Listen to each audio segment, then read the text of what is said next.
Chapter 4. The Goddess Path to Unconditional Self-Respect. I begin this chapter with a quote from the Rig Veda, Book 10, Hymn 85, verse 46. O woman, act like none but the queen and mistress of everyone in the family. Once upon a time, Shakti, the great goddess and mother of the universe, decided to take birth as a girl child in King Daksha's home. When Daksha saw his newborn daughter's face and her radiance that filled the three worlds, he knew she was no ordinary daughter. And to confirm his inkling, the newborn spoke up like a cosmic queen in a voice that reverberated across the entire universe, causing flowers to blossom instantaneously. Daksha, I shall remain your daughter only as long as you give me respect. The moment you forget, I shall cast this human body aside and reassume my original fiery form as pure power. Daksha and his wife agreed. And why would they not? They were delighted and mighty proud beyond imagination that Divine Mother Shakti herself had come to their home as their daughter. They named her Sati, from the root word Sat, which means the ultimate truth. Time passed, and slowly Daksha and his wife forgot that their beloved daughter with all her human traits was a great goddess. Meanwhile, Earth had never seen better times. All was peaceful. There were no wars or pandemics. The seasons were on time. The crops were bountiful. The fruits dripped with elixir. Then Princess Sati came of marriageable age. While her parents suggested to her various wealthy heirs of neighboring kingdoms, Sati, because she knew she was Shakti deep inside her, yearned to unite with Shiva, her divine masculine counterpart. Sati had heard that Shiva, the great yogi god, resided in the Himalayas. It was not easy to convince Shiva to accept Princess Sati's proposal, but it all ended happily when Shiva saw in Princess Sati's eyes his beloved goddess partner, Shakti. Shiva and Sati were married, and Sati took off her princess attire and braided wild flowers in her hair. Then she left joyfully with her divine yogi husband Shiva for his mountain abode. Sati's human parents were not pleased, though they smiled politely. Many considered Shiva a god in the garb of a yogi, but his lifestyle was so meager that Daksha was repulsed by his son-in-law. Daksha had privately hoped for a wealthy son-in-law, but his hopes were dashed by his daughter, who was mature and powerful beyond her years and always seemed to have her way. Years passed, and then one day Daksha organized a grand fire ritual. He decided to invite all the well-known human and godly personalities from all over the universe to this festive occasion. Daksha deliberately forgot to invite his daughter and her vile-looking husband, who wore snakes around his neck and only a tiger skin wrapped around his lower body. By chance, Sati ran into the moon god Chandra and his wife goddess Rohini, all dressed up to attend the grand festive occasion. She was shocked to learn that Daksha had not invited his only daughter and son-in-law. Sati was burning with indignation. She showed up at her father's house and demanded an explanation. Sati spoke. You have spurned my self-respect and humiliated my partner too. Why? Sati's father screamed back with defiant pride. I let you have your way when you chose Shiva as your life partner. But don't expect any more from me. Your husband roams around half naked, for goodness sake. I will not invite him to dine with my classy guests, and I knew you would not come without him. And then as an afterthought he added, since you are here, you can stay if you want. I'm sure your mother has some clothes for you befitting today's gathering. Sati spoke, completely in touch with her conscious anger. No, I will not stay. In fact, now I will leave you altogether. I told you, I will be your daughter only as long as you respect me. What you did is not acceptable. Now, right here on this festive occasion, amidst your hundreds of classy guests, I will cast off this disrespected daughter's body with the fire of my righteous rage. Don't forget, I am Shakti, and Shiva, who you have called such vile names and disrespected sorely by not inviting him, is my other divine half. Daksha, you have disrespected the very gods, Shiva and Shakti, you were trying to please through your silly ritual.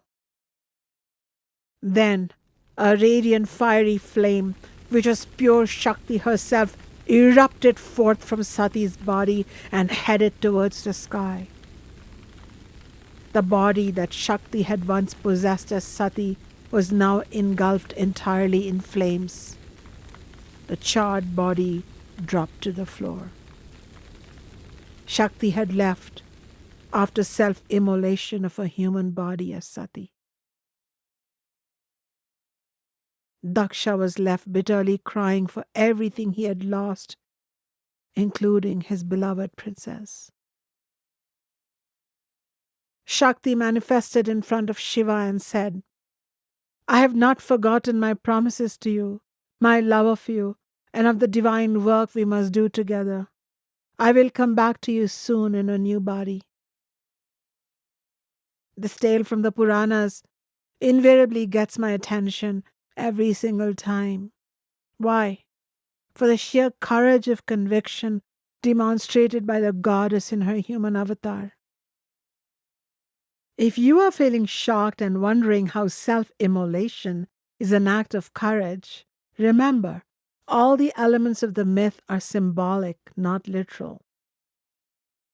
If self-respect is at stake, then through the fire of our anger, we must burn down the very relationships that adhere to our bodies and make us appear in people's eyes as unworthy of respect.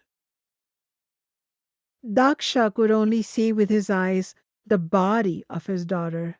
He could not see the Shakti, the original power that was enlivening the bodies of the two beings he called daughter and son-in-law. Every time I retell this myth, it gives me goosebumps. Shakti, in her incarnation as Sati, set the standard of self-respect for all time. She's telling humans to treat their daughters with extreme respect. And she's telling us daughters of human parents to treat ourselves with unconditional self-respect.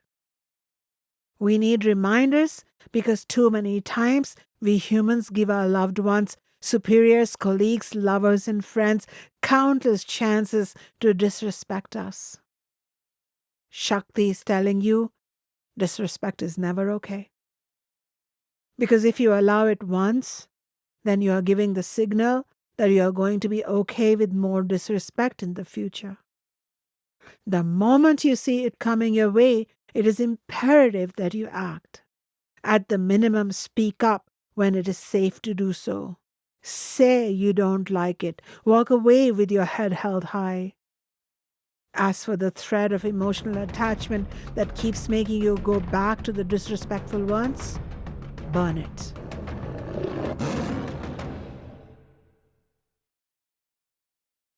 Number 1 lesson from Shakti: embody self-respect. It is time every woman made self-respect more important than romance, beauty, looks, domestic bliss, and securing professional achievements. If you don't stand up for yourself, be it at work or at home, chances are no one else will. It is self-respect alone that leads to healthy boundaries. 4 telltale signs of a lack of self-respect. 1. You do not stand up for yourself when others ill-treat you, walk over you, take you for granted, make you invisible, or behave like you don't exist. You justify to yourself why you're silent, and you continue engaging despite being treated like a doormat. 2. You have gotten into the habit of agreeing with people so much that now you don't know your own opinion. Or, if you have opinions, you choose to keep them private because you think agreeing will make you more likable. 3. Lack of self respect also shows up in a sense of generalized unworthiness. You feel guilty in expressing your needs and desires, or in taking me time to rest or take a well deserved vacation. While you give gifts, you quell your rights to receive gifts. You say yes all the time, when many times you should really be saying no.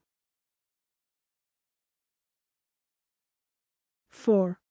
Lack of self respect extends to every area of your life. You let so called friendly souls, family, colleagues, and even neighbors treat you with borderline disrespect. They may mock you, play pranks, or tease you while you put up a brave face and treat it like some big joke. When self respect is lacking, women who are facing a disrespectful spouse or in laws, domestic abuse, control, or sexual violence tend to overstay the relationship. They keep looking for a reason to leave, as if what is happening, reason enough for any self respecting woman, is not enough. They allow themselves to be manipulated, victimized, exploited, taken for granted, controlled, bullied, and forced, all due to lack of self respect. Can anyone be blamed for lack of self respect? We all possess that magical self that is one with Shakti.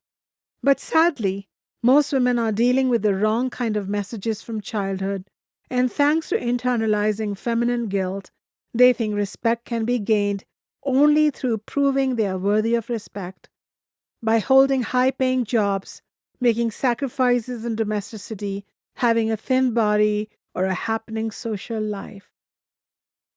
But the self respect I'm talking about is a sense of self value that is not conditional, not based upon your accomplishments, but inherent because of who you are to begin with. It is based upon the knowledge that you are not merely a material body trying to score points in the material realm, but a spiritual being, Shakti incarnate as a woman. Continued contemplation on this hidden truth can fill you with innate, fundamental, and unconditional self respect.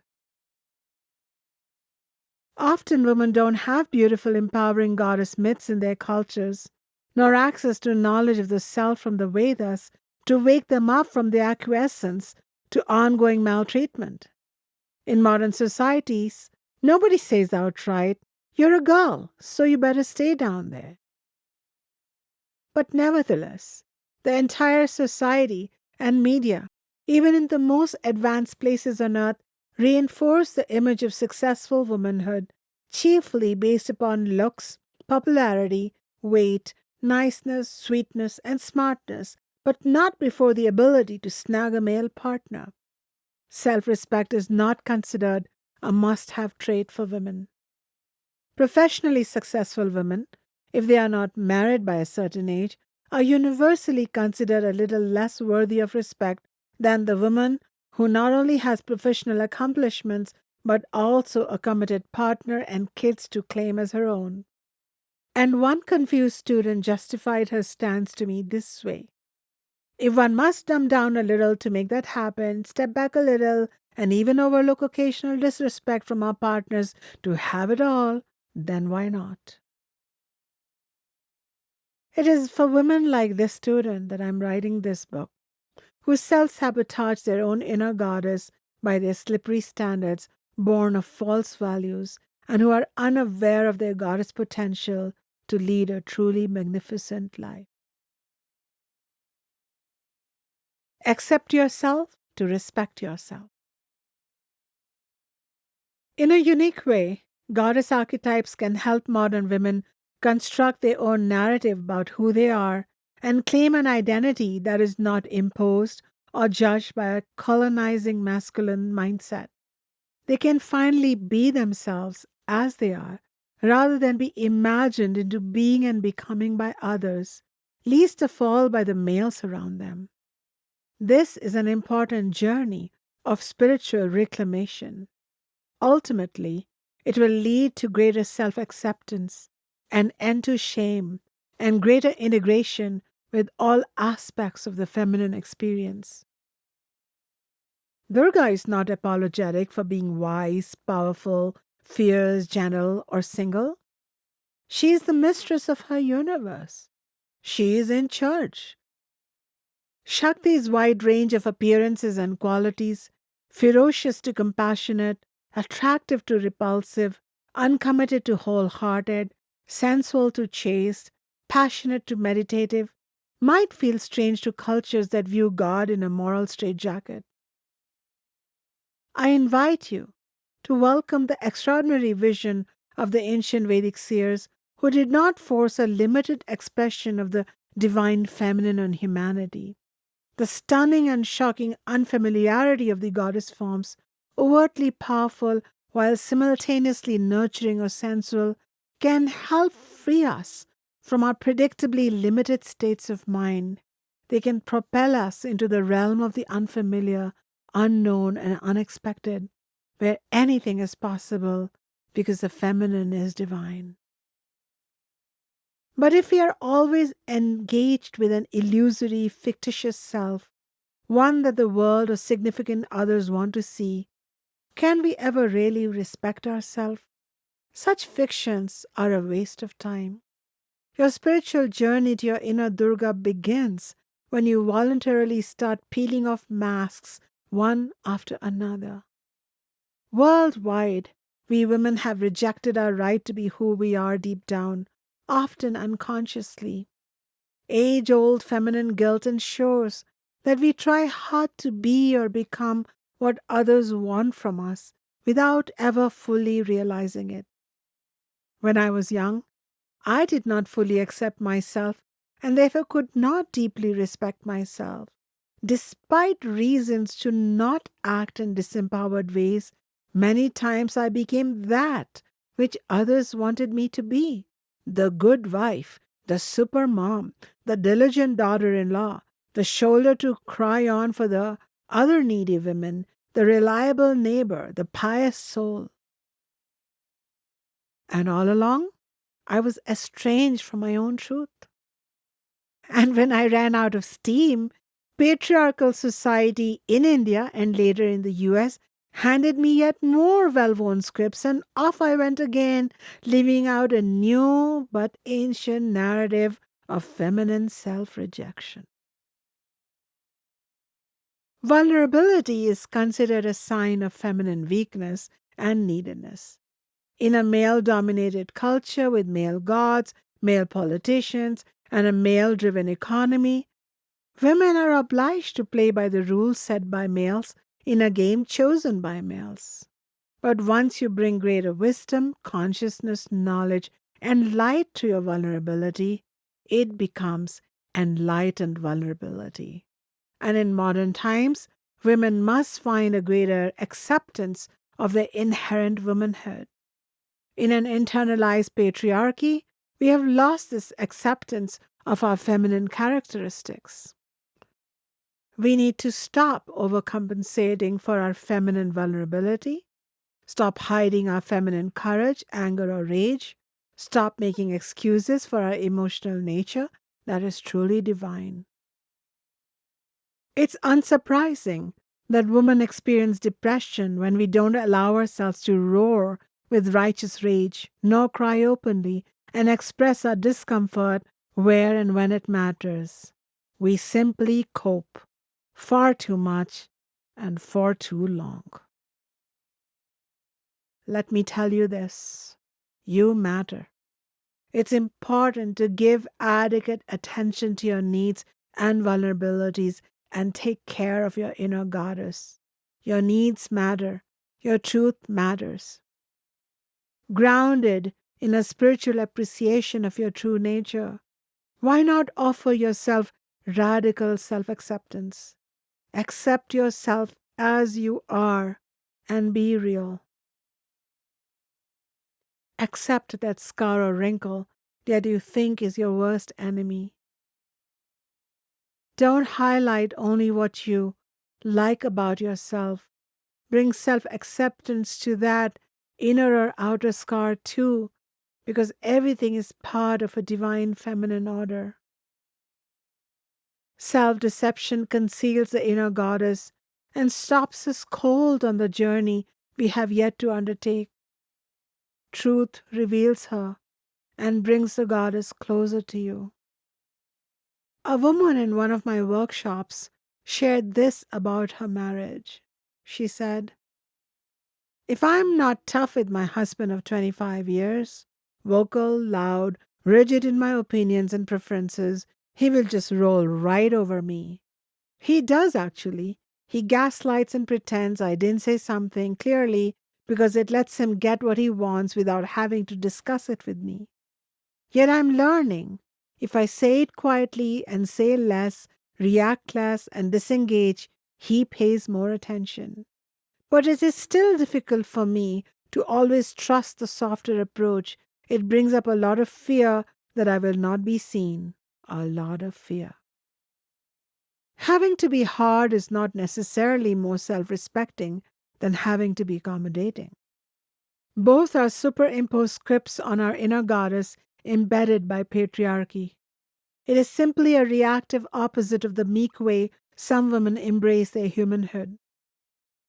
Rebellion is not the only way to oppose patriarchy. That is why all women can learn from Durga, who is not confined to any one stereotype, meek or aggressive, strong or pliable, rebelling or docile. But rather, with inner strength and conviction, she embodies all her dimensions with ease and spontaneity, and above all, judiciousness. She is so much stronger than most of us can comprehend. It takes courage to embrace the inner Durga, who represents wisdom, balance, and intuition, not just the extremes of rebellion or passivity. With such courage, you can become not merely defiant but invincible in your divine God's blessed life. You can be Durga, both nurturing and tough, become a feminine power, a feminist force, and everything in between. This combination of fierceness and softness is a great way for us women to embody our Shakti without being either or. When my husband is surprised by my multiple skills, strengths, and dimensions, I remind him that is a sign of my inner goddess being awake.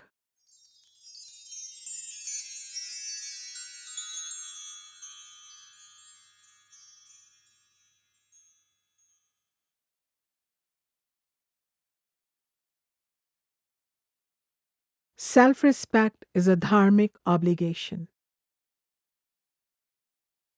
Dharma is cultivated through higher vibration ideas, values, or attitudes that engender self-respect first and foremost, because we begin to see ourselves not merely as struggling women who have weight to lose, pimples to cover up, degrees to earn, and jobs to hold down, but as instruments of divine goodness.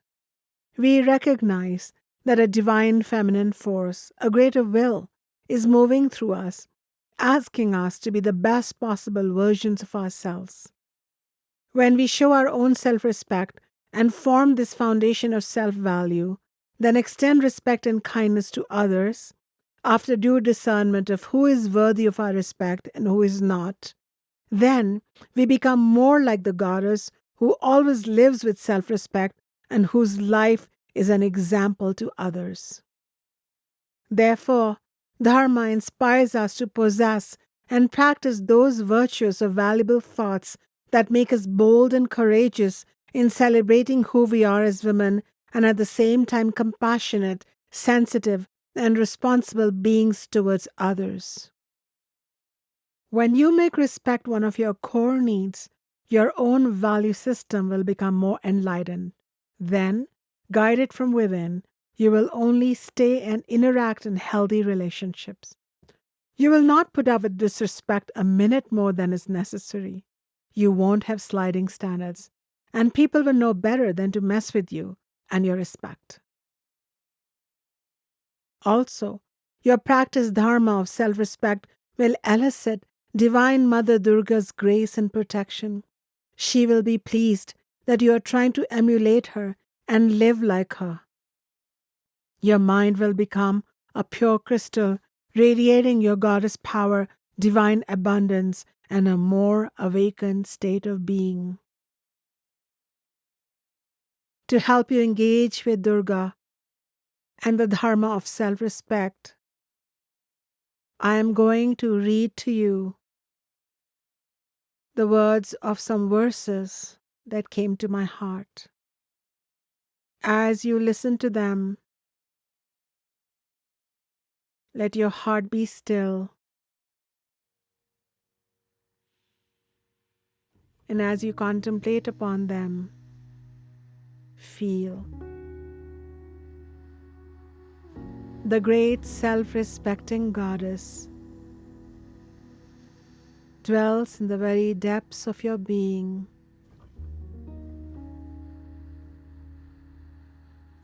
Realize her through quiet contemplation.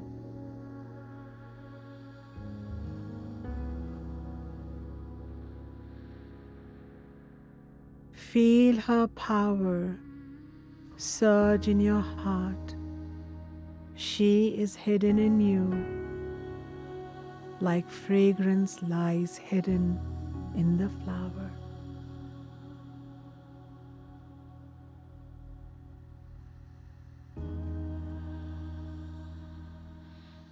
Adore the self-respecting goddess by ensuring no one gets away with disrespecting her through you.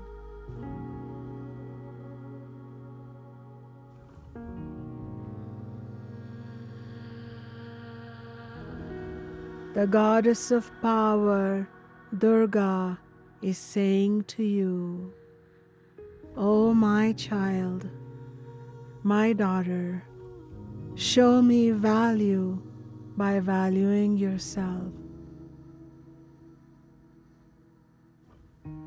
Show me love by loving yourself.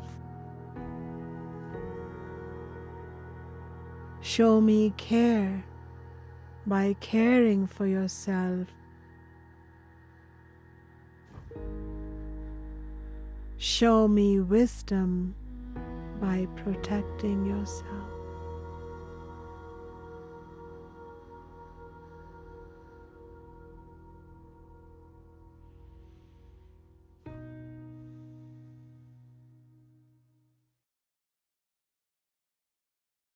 Contemplative knowledge is half the battle won.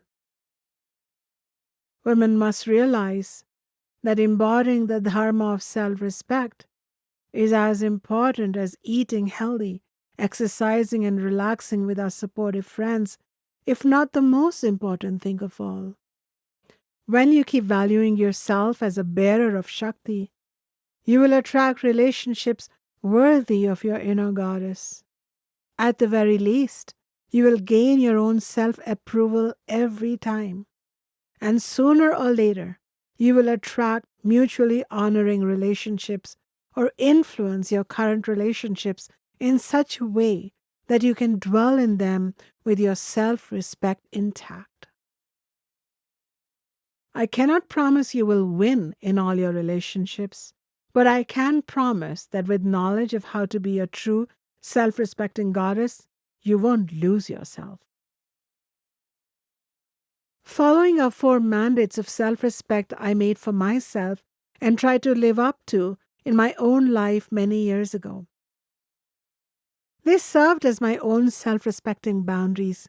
Maybe they will help you too. Or you can write your own mandates. Mandate 1. Here onward, to celebrate my inner goddess, I am going to respect my legitimate human needs. I will acknowledge what I need and speak up where required and not suppress my voice internally or externally, so I can give to others when it is my turn to give and share without bitterness or unease. Mandate 2. Before I concern myself with becoming a good wife, daughter, mom, sister, employee, or friend, let me become a self-valuing person to me. And to do that, I will value myself as a unique expression and instrument of Goddess who is inherently valuable and I need not prove this value to anyone, only live from it with quiet, sweet self-validation. Mandate 3. Though my true self is a goddess, my vulnerable physical self can become fatigued. I accept that, and I will not push my body. I will gift my body ample sleep, exercise, and care, so the instruments of my inner goddess, body, senses, and mind, are not merely used but also rejuvenated daily and seasonally. I will listen to my body's needs and never shame it for having limits. Mandate 4. I am done accepting abuse of any kind under any belief system, societal, cultural, religious, moral, karmic, astrological, or otherwise. To strengthen my conviction of unconditional self-respect, I will be selective about the company I keep or stay alone if required, anchored in the light and strength of my inner goddess. Now onward, all my external relationships are secondary and subservient to my cause of self-respect. It alone is paramount. A student recently shared with me how her journey of self-respect healed her relationship with her in-laws, and I'm going to read her note to you. I met my husband at college where biochemistry was our common love.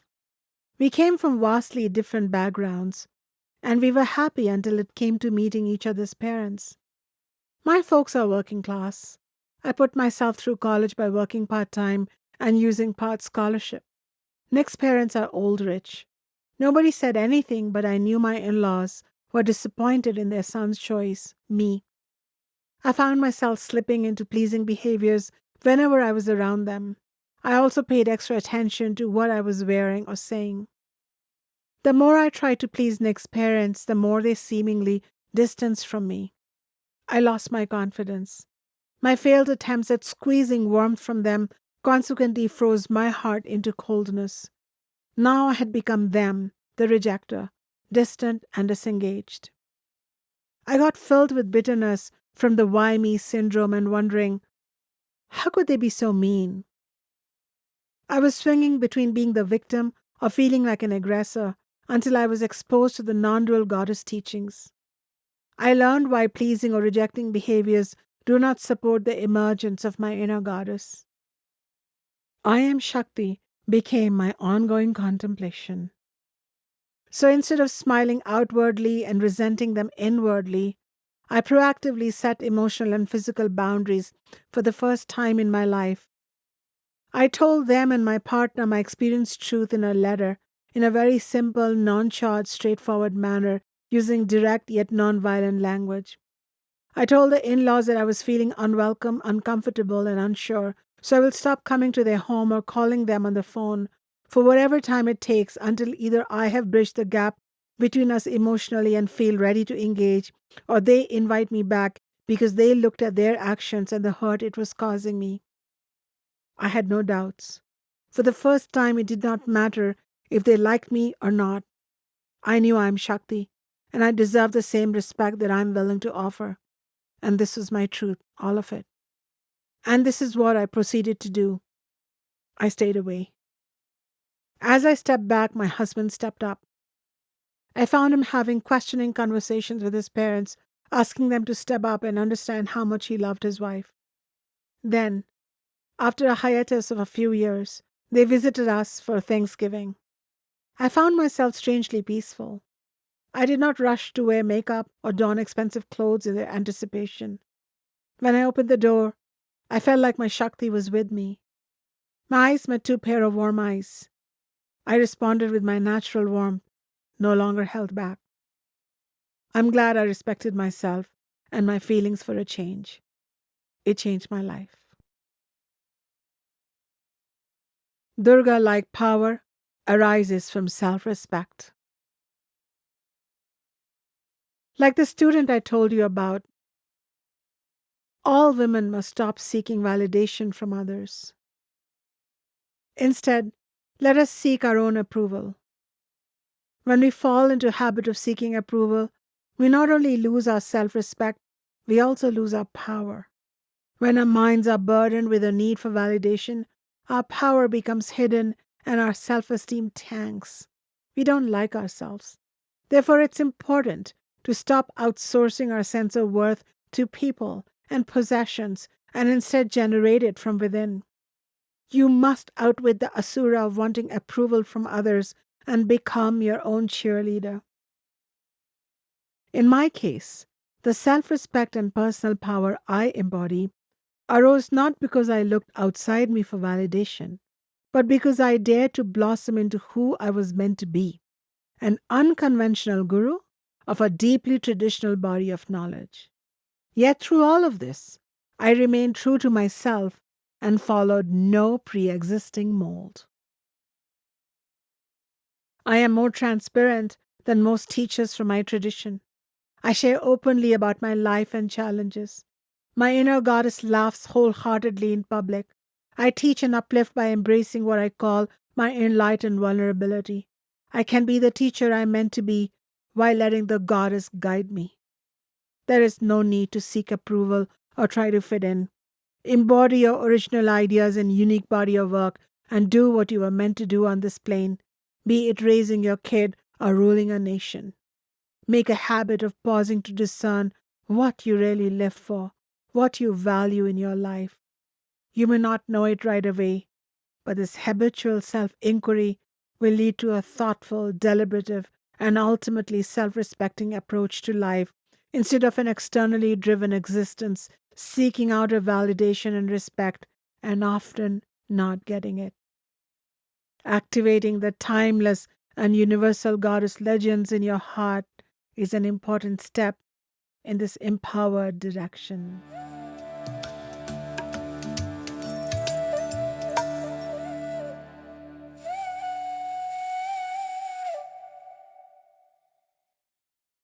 In the ancient Vedic tradition, there are 3 steps to transformation. The first step is simply listening to the stories, to the empowering tales of the goddesses, and the insights of the author or teacher to who you are listening to.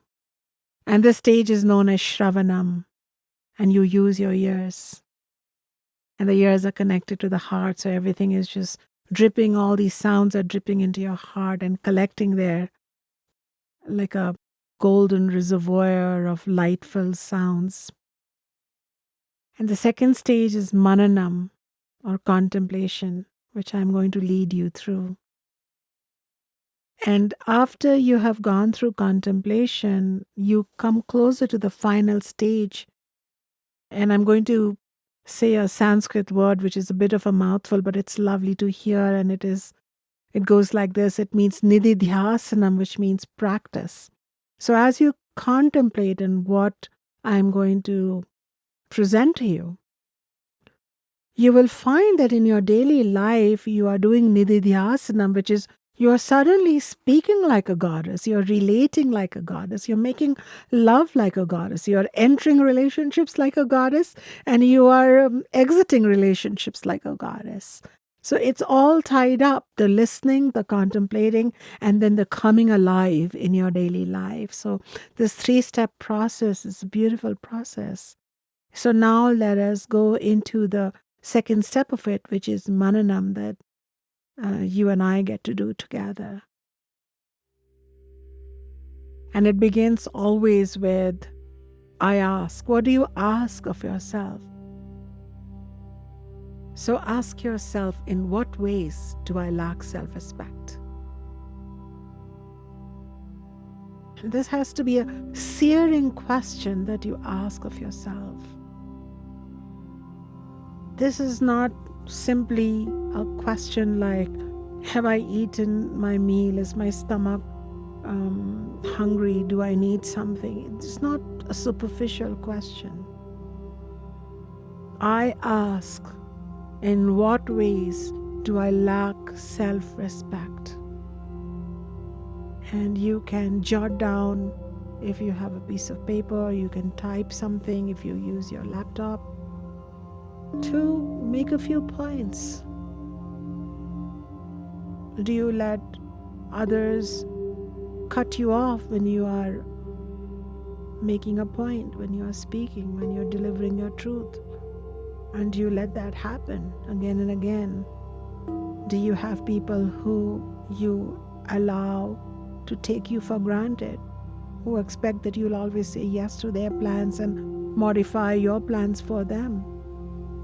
What are those small and big ways in which you currently lack self-respect? And I know this is not easy, but this is the best gift you can give yourself, because when you put something on a list, then you can see it. It's something that has now become objectified, and then we can bring the beautiful light of knowledge and God's blessings to those areas of concern, and everything will change hereafter. And often you just have to ask once, and you're free for life thereafter because of the processes, the freeing journey that follows thereafter. And connected to this ask is, ask of yourself, what would then self-respect look like? And let your imagination go. What is that world where your parents engage with you and you are self-respecting during that engagement? What does that look like? What are your limits? What are your boundaries? What are your expectations? With your boyfriend, your partner, your girlfriend, your children, your colleagues, your neighbors, your friends. What does that feel like? Who are you when you become a self-respecting goddess? Imagine that, write that down, capture her in your contemplation, because she's about to be set free in the world, and she's going to bring so much light into the world for all of us.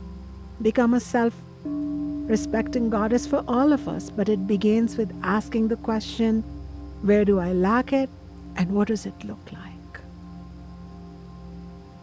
And when you've done this, I take you to the next step of contemplation, which is a I recognize practice. Are you willing to recognize that self-respect is unconditional? That it is not dependent on outer circumstances. No matter what, whether you have made mistakes that are glaring mistakes, glaring errors, whether you have been silly or foolish or even stupid, it does not matter. Your respect must not be compromised. Self-respect within you is unconditional. Do you respect yourself through all your ups and downs, through all your learning curves, and do you recognize it? Then go ahead and recognize this deeply. Just be with it. And when you recognize this truth that self-recognize is unconditional, not dependent on outer circumstances, then it's going to become a new reality for you. Moving on in our contemplative practice, in our mananam, I now encourage you to the I connect piece of this contemplation. I invite you to connect with your inner goddess. And you can even say this, placing my hands over my heart. I close my eyes and remember my self-respecting inner divinity, my inner goddess, that I am divine, that I am worthy of reverence, respect, unconditional respect. So, if you're ever feeling distant from your inner goddess, all you have to do is place your hands over your heart and just remember her. And Durga is right there, roaring with love for you, with respect for you.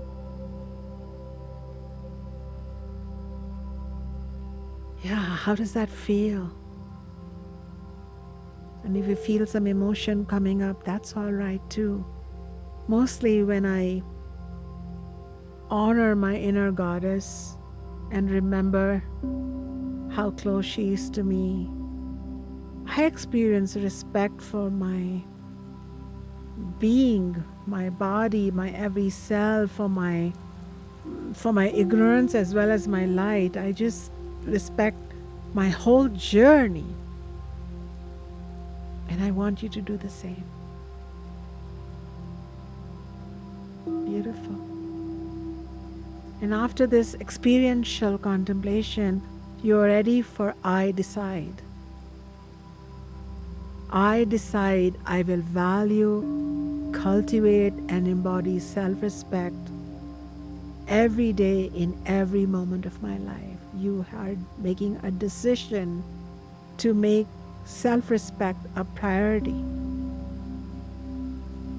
a personal dharma, a value that is going to drive all your attitudes and your motivations.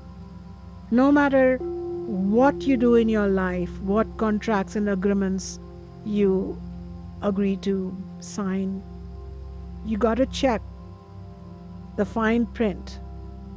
Is it something that is self-respecting or not?